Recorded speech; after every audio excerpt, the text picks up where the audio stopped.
के इस वीडियो में, जो कि बहुत इंपॉर्टेंट वीडियो होने वाला है उन सभी बच्चों के लिए जो 12th एग्जाम लिख रहे हैं या लिख चुके हैं, 2026 में जो आईपी मैट भी लिख रहे हैं या फिर सीयूटी लिख रहे हैं, उन सभी बच्चों के लिए ये वीडियो जरूरी है। इवन ये उन बच्चों के लिए भी जरूरी है जिन्होंने रिसेंटली आईआईटी लिखा है और IPMAT as a option देखना चाह रहे हैं या सीयूटी एज अ ऑप्शन देखना चाह रहे हैं।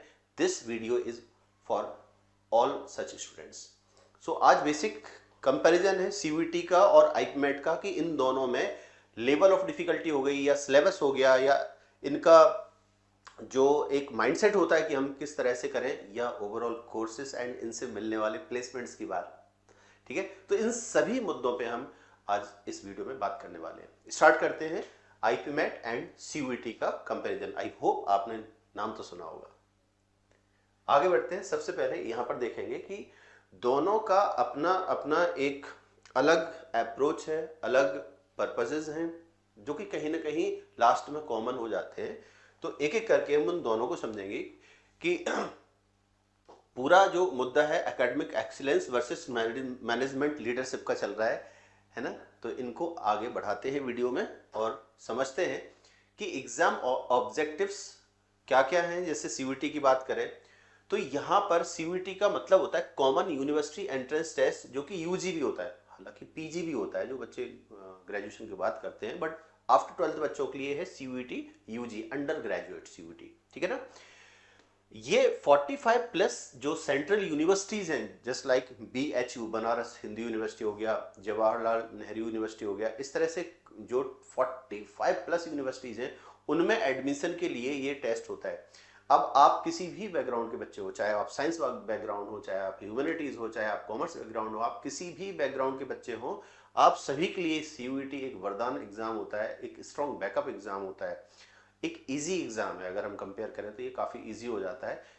आने वाली स्लाइड्स में हम समझेंगे कि इनके बारे में जो डिटेल्ड सिलेबस है वो क्या है और उनका आपस में सिलेबस का कंपैरिजन क्या है। अगर हम एक एग्जाम को कंपेयर कर रहे हैं, प्रिपेयर कर रहे हैं, तो क्या दूसरे एग्जाम का कुछ फायदा हो सकता है, क्या है, तो उसी के बारे में बात कर रहे हैं कि जो मोस्टली आईपीमेट की तैयारी कर रहे हैं क्या वो सीयूटी लिख सकते हैं, कितना कॉमन है सिलेबस, उन सब के बारे में आज हम यहाँ पे बात करने वाले हैं। ठीक है ना।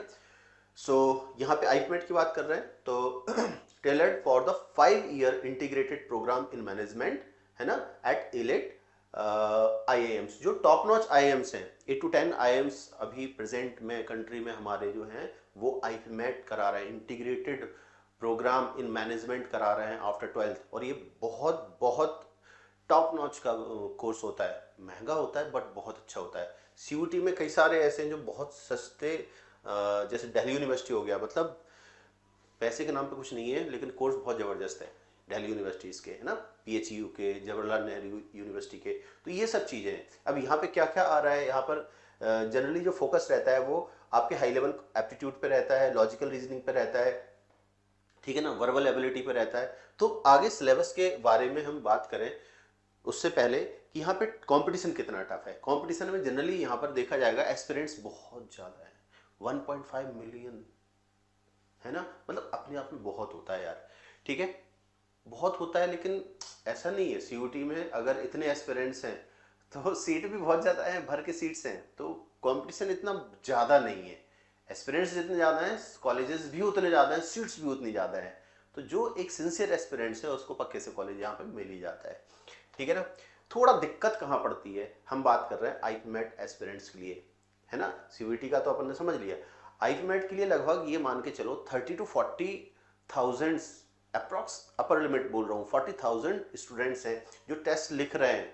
उनमें से प्रिपरेशन कुछ सिंसियर एस्पिरेंट्स होते हैं, कुछ हजार ही होते हैं जो सिंसियरली प्रिपेयर कर रहे हैं। 8 to 10,000 हैं जो ढंग से प्रिपेयर कर रहे होते हैं। ठीक है ना। सो सीयूटी इज द एक बोल सकते हैं ना कि लार्जेस्ट एग्जाम है जहां पे सबसे ज्यादा बच्चे बैठते हैं। ठीक है ना। बट यहाँ पर आईपीमेट में काउंट कम है। लेकिन यहाँ पर दिक्कत एक ही है कि भाई जैसे इंदौर की बात करूं, आईआईएम इंदौर में आईपीएम प्रोग्राम के लिए लगभग 150 सीट्स हैं। ठीक है, मतलब अगर 40,000 बच्चा बैठ रहा है और 150 सीट्स हैं तो समझ सकते हो ना, कंपटीशन तो यहाँ ऐसा नहीं है कि नहीं है, यहाँ भी है कंपटीशन।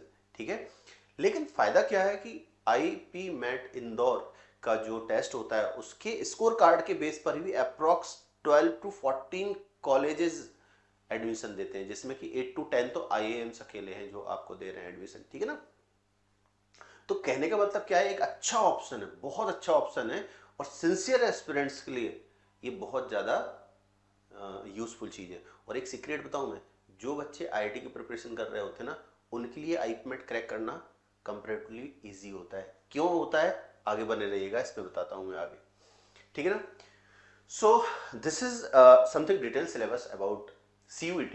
CUET का जो एकेडमिक डोमेन फोकस है वो किस किस पे रहेगा। देखो सबसे पहले तो CUET का जो टेस्ट स्ट्रक्चर है वो क्या रहेगा, इसमें सेक्शन 3 होते हैं, सेक्शन 1, सेक्शन 2, सेक्शन 3, ठीक है। सेक्शन 1 में लैंग्वेज टेस्ट होता है, इसको बोलते हैं LT, लैंग्वेज टेस्ट, ठीक है।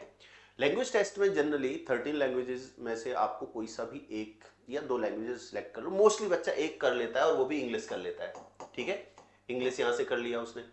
सेक्शन 2 रहता है डोमेन सब्जेक्ट्स। डोमेन सब्जेक्ट मतलब जो 12th में आप पढ़ रहे हैं, 12th के सब्जेक्ट, 1, 2 या 3 सब्जेक्ट आप ले सकते हैं, जो भी आपके 12th के NCERT बेस्ड सब्जेक्ट हो गए।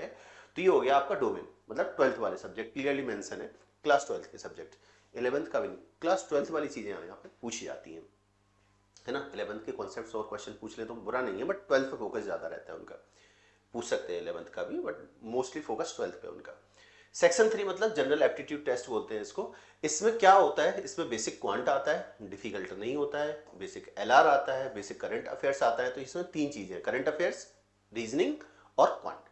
ये आपका हो गया जनरल एप्टीट्यूड टेस्ट। इसमें जनरल टेस्ट लिखा हुआ है, this is basically general aptitude, है ना, टेस्ट, ठीक है।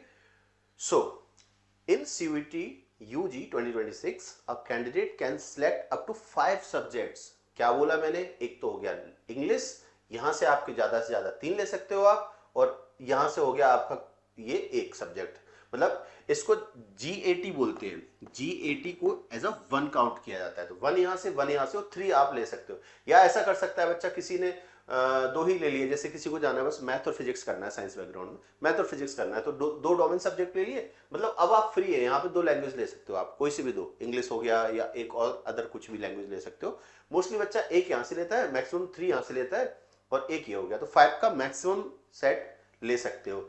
और ये कब होता है, जब फॉर्म फिल करते हैं तब, ठीक है। सो ये बात रही CUET के सिलेबस की। अब बात करते हैं IPMET इंदौर का जो टेस्ट स्ट्रक्चर है, उसमें जनरली चीजें क्वांटिटेटिव एप्टीट्यूड की हो जाती हैं, जो कि थोड़ा सा हायर साइड पे आता है। CUET में जो मैथ होता है वो थोड़ा सा इजी होता है कंपैरेटिवली, ये जनरली थोड़ा सा डिफिकल्ट होता है, not that much difficult, but हाँ CUET के कंपैरिजन में तो डिफिकल्ट भाई आता है, ठीक है। और यहाँ पे 2 चीजें हैं, यहाँ पे 11 12 का मैथ भी आता है, ठीक है, 11 12 का मैथ भी आता है, और अरिथमेटिक, अरिथमेटिक मतलब जो अप टू 10th वाला मैथ है आपका, वो चीज भी पूछी जाती है, ठीक है। तो जो मैथ होता है वो मैथ शॉर्ट आंसर टाइप के फॉर्मेट में भी पूछा जाता है, मतलब वैल्यू आपको फिल करनी पड़ेगी। और मल्टीपल चॉइस क्वेश्चन में क्या होता है, ऑप्शन आपको टिक करना पड़ेगा, ठीक है। यहां पे क्या होगा, सॉल्व करोगे, जो वैल्यू आएगी वो आपको फिल करनी पड़ेगी, टाइप करनी पड़ेगी। वर्बल एबिलिटी भी MCQ टाइप का आता है। अब वर्बल एबिलिटी मतलब इंग्लिश में होता क्या क्या है, इंग्लिश में आपका आता है हाई लेवल ग्रामर, मतलब यू नहीं आएगा बच्चे का AND, उनसे अच्छे खासे लेवल के क्वेश्चंस आपसे पूछे जाते हैं। तो ग्रामर के पूरे रूल्स जो आपको हैं वो अच्छे से रिवाइज कर लेना, लर्न कर लेना। कॉम्प्रिहेंशंस वो भी अच्छे लेवल के कॉम्प्रिहेंशंस आएंगे, ये नहीं कि 10th क्लास की रीडिंग कॉम्प्रिहेंशंस पूछ लेना ना, अच्छे लेवल के कॉम्प्रिहेंशंस आते हैं, मतलब बच्चे को दिमाग लगाना पड़ता है। वॉकैब मतलब 10 to 12 क्वेश्चन का वॉकैब का वेटेज रहता है अपने आप में। पैराजम्बल्स वगैरह आते हैं। यहाँ एक चीज का और विशेष ध्यान देना है, जो वर्बल एबिलिटी जो IPMET इंदौर में आती है उसमें आपको ऑप्शन एलिमिनेशन सीखना पड़ता है, क्योंकि जो रीडिंग कॉम्प्रिहेंशंस होते हैं ना, उसमें कई सारे जो क्वेश्चंस होते हैं वो क्रिटिकल रीजनिंग बेस्ड भी आ जाते हैं।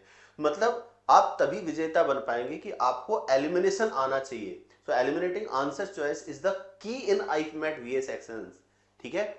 ऐसा नहीं कि ग्रामर रट लिया और सीख लिया तो हो जाए, नहीं, आपको एज जो मिलेगी एज जनरली यहां से मिलेगी, ये प्रैक्टिस बेस्ड है। ये तो क्या है, एक बच्चे ने सीख लिया तो बगल वाला भी सीख लेगा। वॉकेब ज्यादा से ज्यादा रट लो, उसमें क्या है, टिक करना ही आएगा तो ठीक, नहीं आया तो आगे बढ़ो टाइप, ठीक है ना। पैराजम्बल मतलब सेंटेंस रीअरेंजमेंट वगैरह के लिए जो क्वेश्चन आते हैं वो चीज, लेकिन यहाँ पे आपको रेगुलर प्रैक्टिस करनी पड़ेगी, तब आपको एज मिलेगी। और 10 to 14 क्वेश्चंस आपके आरसी से आते हैं, बहुत बड़ा वेटेज है अपना, ठीक है। ग्रामर के 10 से 12 क्वेश्चन यहाँ से सब मिक्स आता है, कुछ और भी चीजें मिक्स कर देते हैं, ठीक है ना। सबसे ज्यादा इंपॉर्टेंट चीज जो जनरली बच्चे पता नहीं क्यों अवॉइड कर देते हैं या फिर पता ही नहीं होता है लोगों को, LRDI. LRDI as a section नहीं होता है आईपीमेट में, बट यहाँ पे पूछा जाता है डीआई, लॉजिकल डीआई या पजल्स फॉर्मेट में। डीआई मतलब जो मैथ बेस्ड डीआई, बचपन में आप सीखे होते थे ना, डेटा हैंडलिंग 6-7 क्लास में, वो डेटा हैंडलिंग है ना, यहाँ पर pie chart, bar graph, line graph, है ना, टेबल ग्राफ, उनसे रिलेटेड क्वेश्चन थोड़े ढंग से लेवल के, हाई लेवल के क्वेश्चंस यहाँ पे पूछे जाते हैं। या फिर लॉजिकल डीआई जो पजल बेस्ड डीआई आते हैं, जस्ट लाइक कैट में जो क्वेश्चन आते हैं, तो इजी टाइप के क्वेश्चन कैट के यहाँ पे पूछ लिए जाते हैं। एंड पर्सनल इंटरव्यू भी यहाँ पर होता है। सो फाइनल स्टेज होता है पर्सनल इंटरव्यू सिलेक्शन के लिए। तो मतलब प्रीवियस जो मैंने सीयूटी के बारे में बताया और इसके बारे में जो बताया ज्ञान, वो आई होप आपने समझा होगा, ठीक है। ये ओवरऑल दोनों का पैरेलल मैंने कंपैरिजन यहाँ पे रख रखा है ना। कॉम्प्रिहेंसिव सिलेबस ओवरव्यू अगर देखा जाए तो सीयूटी का यहाँ क्वांटिटेटिव जो एबिलिटी होती है उसकी डिफिकल्टी लेवल अगर देखा जाए तो क्वांट की डिफिकल्टी कैसी होती है, सीयूटी में एवरेज रहेगी, मॉडरेट लेवल पर रहेगी, ठीक है ना। यहां पे वर्बल का फोकस कैसे रहेगा, बेसिक कॉम्प्रिहेंशन, मतलब आप इजीली क्रैक कर लोगे, बहुत ज्यादा उसमें टेंशन की बात नहीं है। डोमेन नॉलेज की बात करें, जैसे डोमेन जो होता है ना, डोमेन सब्जेक्ट जो आ रहे हैं आपके, डोमेन सब्जेक्ट मतलब मैंडेट है ना, मोस्टली जो कोर्सेस है उनके लिए डोमेन आपको सिलेक्ट करना ही पड़ता है जब फॉर्म फिल करते हैं। और जो भी आप जिस भी स्ट्रीम के हैं उन सब्जेक्ट को यहाँ से पढ़ लेते हैं, चाहे वो आप ह्यूमैनिटीज से हैं, आप साइंस से हैं, कॉमर्स से हैं, तो आपके जो भी कोर सब्जेक्ट हैं आप वहाँ से पढ़ सकते हैं, समझ सकते हैं, उनको चूज कर सकते हैं। उन्हीं के बेस पर ये क्वेश्चन आता है, पूरा एक सेक्शन उसी के बेस पर आ गया। करंट अफेयर्स भी मॉडरेट लेवल पे आता है या इजी टू मॉडरेट लेवल पे आता है। लॉजिकल रीजनिंग जो आता है अगेन वो भी मॉडरेट होता है। तो अगर ओवरऑल सीयूटी के बारे में कहें तो ये भैया बहुत इजी सा एग्जाम है, बस पढ़ लो ठीक से, ईमानदारी से मॉक टेस्ट कर लो, स्पीड और एक्यूरेसी मेंटेन कर लो, फाइनल मॉक टेस्ट देना जरूरी है। मॉक टेस्ट के बेस पर आप अपनी स्केल कर पाओगे अपने मार्क्स को, ठीक है ना। तो सीयूटी का ये बेसिक चीज बताई। अब आते हैं यही सब की पॉइंट्स हम आईपीमेट इंदौर या रोहतक या जिपमेट, है ना, जिपमेट भी इसको शामिल कर लो भाई, जिपमेट बुरा ना माने। जिपमेट भी होता है जो आईआईएम जम्मू और बोध गया के लिए टेस्ट स्टार्ट हुआ था 2021 में, 2021 में, है ना। रोहतक हुआ था 2019 में, और ये इंदौर चालू हो गया था 2011 में। बहुत टाइम हो गया इसको कंडक्ट होते होते। कुल मिला के अगर मैं बात करूं कि यहाँ पर जो सिलेबस आता है, चाहे वो मैथ हो, चाहे इंग्लिश हो, चाहे वो, है ना, तो कैट का जो लाइट वर्जन है, जैसे आपके पेरेंट्स समझते होंगे, उन्होंने कैट समझा है, सुना है, तो कैट डिफिकल्ट एग्जाम होता है। तो कैट का जो थोड़ा सा छोटा भाई होता है ना, वही आईपीमेट है ना, थोड़ा सा लाइट लेवल, वैसी चीज रहती है, वैसा ही क्वांट रहेगा, वैसा ही वर्बल एबिलिटी रहेगा, वैसे ही एलआरडीआई रहेगा, लेकिन थोड़ा सा इजी लेवल पे आता है, ठीक है ना। So IPMAT Indore is aptitude driven course, ठीक है ना। एप्टीट्यूड मतलब रीजनिंग, मैथ, इंग्लिश, इनको एप्टीट्यूड बोला जाता है। ये जो मैथ आता है यहाँ पर वो जनरली हाई लेवल का आता है, ठीक है। यहाँ पर सॉरी, वर्बल भी अगर देखा जाए तो एडवांस यूसेज यहाँ से पूछे जाते हैं, चाहे वो कोई भी कैटेगरी हो, थोड़े से अपर लेवल की ही चीजें यहाँ पे पूछी जा रही है। डोमेन नॉलेज की बात करें, not required, not required at the time of examination, but this is required at the time of interview. IPMAT में इंटरव्यू होता है, इंटरव्यू में वो 3 चीजें पूछता है, आपके डोमेन को चेक करेगा, जो आपके 12th का सब्जेक्ट है ना, वो उस पर क्वेश्चन पूछेगा at the time of interview. Test का पार्ट नहीं है, इंटरव्यू का पार्ट रहेगा। तो इंटरव्यू में एक तो हो गया आपका 12th का सब्जेक्ट पूछेगा, दूसरा आपका करंट अफेयर्स पूछेगा, तीसरा आपकी जो पर्सनालिटी रिलेटेड जो हॉबीज हो गई हैं उनसे रिलेटेड, आपकी जनरल अवेयरनेस से रिलेटेड क्वेश्चन पूछेगा। तो ये 2-3 चीजें आपको इंटरव्यू में, मतलब बी प्रिपेयर्ड अकॉर्डिंगली, राइट। तीसरी बात, यहाँ पे करंट अफेयर्स की बात कर रहे हैं, required at the time of interview, जैसा कि मैंने ऑलरेडी यहाँ पे बताया हुआ है। Logical reasoning and data interpretation, जिसको प्यार से एलआरडीआई पढ़ते हैं, जो मैं पढ़ाता हूँ, मतलब हाई लेवल का आता है, एडवांस, लेंथी होता है समथिंग, कि थोड़ा रिस्की भी होता है। जब हम ढंग से प्रैक्टिस नहीं करते होते हैं तो दिक्कत, और ढंग से कर लिए तो सीधा 5 क्वेश्चन, मतलब 20 मार्क्स का सीधा सीधा प्लस मिलता है इसमें। So LRDI is something very big thing, जो कि एक गेम चेंजर की तरह काम करता है। ठीक है, या तो गेम, समझ गए ना बात। इसलिए एलआरडीआई पे फोकस ज्यादा रखना चाहिए। देखो, अगर इतने से समझ में नहीं आया है तो एक बहुत प्यारे तरीके से मैं बता रहा हूं, प्लीज बोर्ड पे देख लेना। मैं बात कर रहा हूं अभी दो चीजों की। मैं अभी हाल फिलहाल मैंने बात करी है आईपी मैट इंदौर टेस्ट की। तो आईपी मैट इंदौर में अभी अभी जो चीजें मैंने बताई है वो 3 चीज, वैसे तो यहाँ पे 2 चीजें आती हैं, मतलब क्यूए आता है और वीए आता है, मतलब मैथ हो गया और इंग्लिश हो गया। अब मैथ में भी 2 सेक्शन आते हैं, 30 क्वेश्चन का एक सेक्शन रहता है जिसको हम मल्टीपल चॉइस क्वेश्चन बोलते हैं, इसमें 30 क्वेश्चन आते हैं। शॉर्ट आंसर टाइप इसमें 15 क्वेश्चन आते हैं, तो 45 क्वेश्चन का है इसमें। 30 क्वेश्चन के लिए भी 40 मिनट सॉल्व करने को होते हैं, 40 मिनट यहाँ सॉल्व करने के लिए होते हैं, और 40 मिनट यहाँ 45 क्वेश्चन को सॉल्व करने के लिए होते हैं। सेक्शनल टाइम लिमिट भी होती है और सेक्शनल कट ऑफ भी होता है, यहाँ पे ध्यान रखिएगा। सेक्शनल टाइम लिमिट, इसको 40 मिनट, इसको 40 मिनट, इसको 40 minute. You can't switch between the sections, मतलब जब आप ऐसे सॉल्व कर रहे हैं तब आप वीए में नहीं स्विच कर सकते, एमसीक्यू में भी स्विच नहीं कर सकते। तो 40 मिनट के लिए आप उसी सेक्शन में रहोगे जो आपके सामने खुला हुआ है, आपको वही सॉल्व करना पड़ेगा, ठीक है। और एक बार गए तो फिर दोबारा उसमें नहीं आ पाते हैं, मतलब टाइम एंड होता है तभी आप स्विच कर पाते हो, अपने मन से स्विच नहीं कर पाओगे, ठीक है ना। तो कुल मिला के ये 3 सब्जेक्ट हैं। इसमें होता क्या है, इसमें थोड़ा सा ये समझना जरूरी है, एमसीक्यू में भी और ऐसे में भी कहीं पे भी आ जाता है वो एलआरडीआई, मोस्टली वो एमसीक्यू में आता है एलआरडीआई। एज अ सेक्शन नाम नहीं दिया उन्होंने, बट एलआरडीआई का प्रेजेंस होता है। ये कंसिस्टेंटली 5 to 8 क्वेश्चंस कंसिस्टेंटली हर साल आ रहे हैं लास्ट 7 ईयर्स से। तो ये तो बात हो गई इंदौर की। अब पैरेलली मैं यहाँ पे आपको समझाने की कोशिश कर रहा हूँ सीयूटी का एग्जाम स्ट्रक्चर। सीयूटी में है क्या, सीयूटी में बेसिकली यहाँ पे जैसे मैंने बताया 3 सेक्शन है, सेक्शन 1, सेक्शन 2, सेक्शन 3। सेक्शन 1 होता है लैंग्वेज टेस्ट, जिसमें जनरली बच्चे इंग्लिश को सिलेक्ट करते हैं, ठीक है। सेक्शन 2 होता है डोमेन टेस्ट, डीटी बोलते हैं इसको, डोमेन टेस्ट। इसमें होते क्या है, इसमें 12th के जो सब्जेक्ट हैं कोर आपके वो आ जाते हैं, है ना। जनरली बच्चा 1, 2 या 3 सब्जेक्ट ले सकता है, ज्यादा से ज्यादा, कम से कम 1, ज्यादा से ज्यादा 3 सब्जेक्ट। तो 1 से लेके 3 सब्जेक्ट आप यहाँ पे प्रेफर कर सकते हो, चूज कर सकते हो व्हाइल फिलिंग द फॉर्म।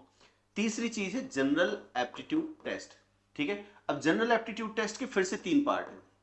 एक होता है लॉजिकल रीजनिंग, दूसरा होता है मैथ, क्लियर है। मैथ मतलब 8 से 10 क्लास तक का है ना, ग्रेड 8 to 10 तक का मैक्सिमम मैथ आता है, इजी होता है। और तीसरा होता है current affairs, GK and current affairs, more on current affairs रहता है यहाँ पे।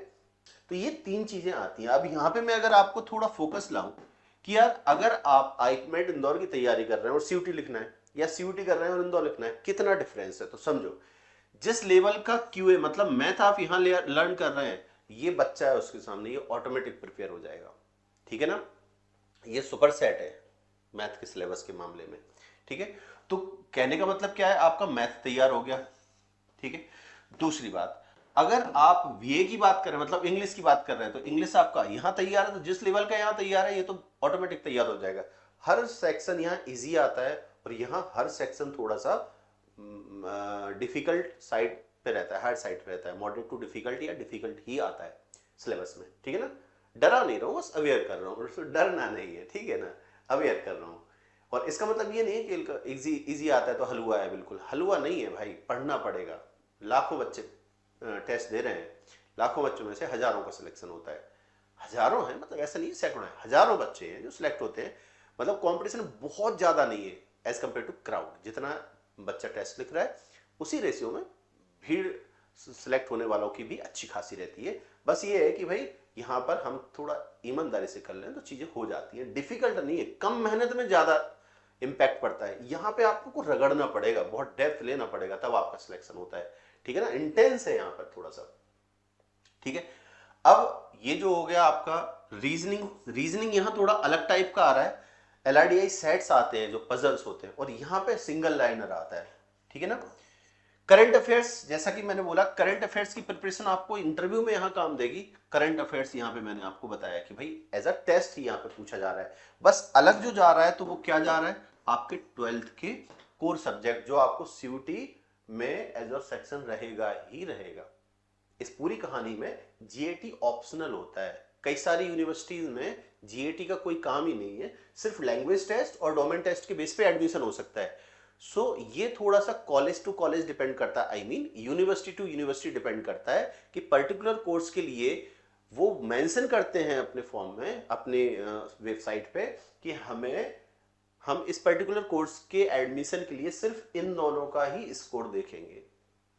कुछ यूनिवर्सिटी जो होती है ना वो इन तीनों के कलेक्टिव स्कोर के बेस पर एडमिशन देती हैं, तो ये थोड़ा वेरी करता है, इसके बारे में R&D करके रखिएगा, ठीक है। So this is all about syllabus, जो आईपीमेट और सीयूटी के कंपैरिजन के बारे में मैंने बोला है।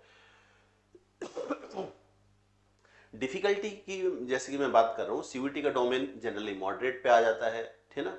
जनरल टेस्ट भी इजी टू मॉडरेट ही आता है। रोहतक और इंदौर की मैं बात करूं तो रोहतक का जो पेपर है, रोहतक का जनरली मॉडरेट पे ही रहता है, मॉडरेट टू हाई, लेकिन ये थोड़ा सा डिफिकल्ट चला जाता है इंदौर का। तो ये तीनों का डिफिकल्टी लेवल का एक चार्ट मैंने यहाँ पर एक्सप्लेन किया हुआ है आप लोगों को, है ना। देखो, preparation requires a dual approach for CUET, focus on your board exams, क्योंकि बोर्ड एग्जाम में जो आप पढ़ रहे हो वो डोमेन का भी सब्जेक्ट है, तो सीयूटी की डायरेक्टली इनडायरेक्टली आप प्रिपरेशन कर रहे हैं, है ना। बिकॉज यहाँ पे कह रखा है भाई 90% आपका डोमेन सिलेबस यहाँ पे काम आ रहा है, ठीक है ना।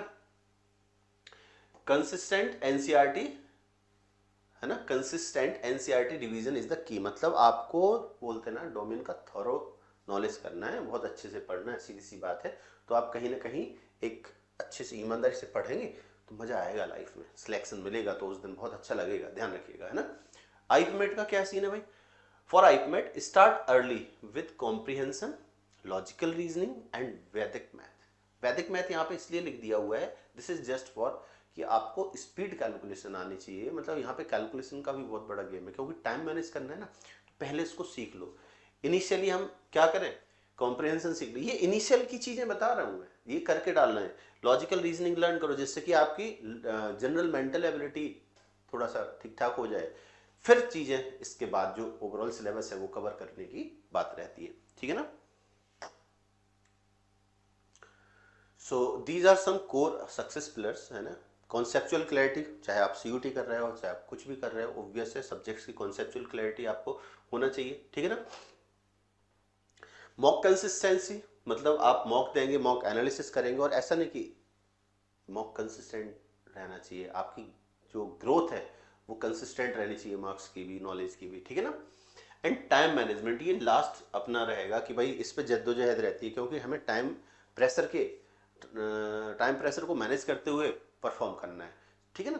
तो टाइम प्रेशर तभी सही से मैनेज हो पाएगा, जो एग्जाम प्रेशर है वो टाइम मैनेजमेंट अगर आप अच्छे से कर पाएंगे तो आपका कहीं ना कहीं एग्जाम में टाइम मैनेजमेंट हो पाएगा, ठीक है ना। एंड जो बच्चे अभी प्रिपरेशन कर रहे हैं, जो अभी राइट नाउ वीडियो देख रहे हैं, अच्छा वीडियो को लाइक वाइक भी करते बनता है ना, हाँ पसंद आ रहा है, नॉलेज मिल रहा है इसमें, यूजफुल है, तो लाइक और फ्रेंड के साथ सब शेयर कर देना है।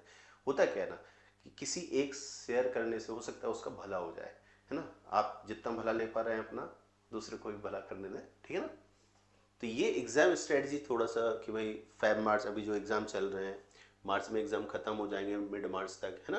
तो यहाँ पे थोड़ा सा बोर्ड पे फोकस ज़्यादा रहेगा, एंड सीयूटी हो गया या आईपीएम हो गया, उनकी जो बेसिक्स हैं जैसे मॉक देना हो गया, इनके अराउंड थोड़ा सा फोकस ज़्यादा रखिएगा। अप्रैल में आप क्या करेंगे, मिड मार्च से लेके पूरा अप्रैल, यहाँ पर आपका मॉक ओरिएंटेड लर्निंग ज़्यादा रहने वाली है, ठीक है ना। मॉक एनालिसिस, और उसके बेस पे क्या है उस पर लर्न करना है। मई में जनरली आपके एग्जामिनेशन रहेंगे, तो मेन एग्जाम का विंडो रहेगा। एंड जून एंड जुलाई में, ये जून जुलाई में क्या होता है, इंटरव्यू आईपीमेट का चलता है, सीयूटी की क्या चलती है, काउंसलिंग चलती है, फिर उसके बाद अगस्त ऑनवर्ड ये सब डिप्लॉय हो जाते हैं, कॉलेज में पहुंच जाते हैं आप लोग, ठीक है ना। तो ये पूरी जर्नी है जो मैं आपको यहाँ पे बताने की कोशिश की है ना।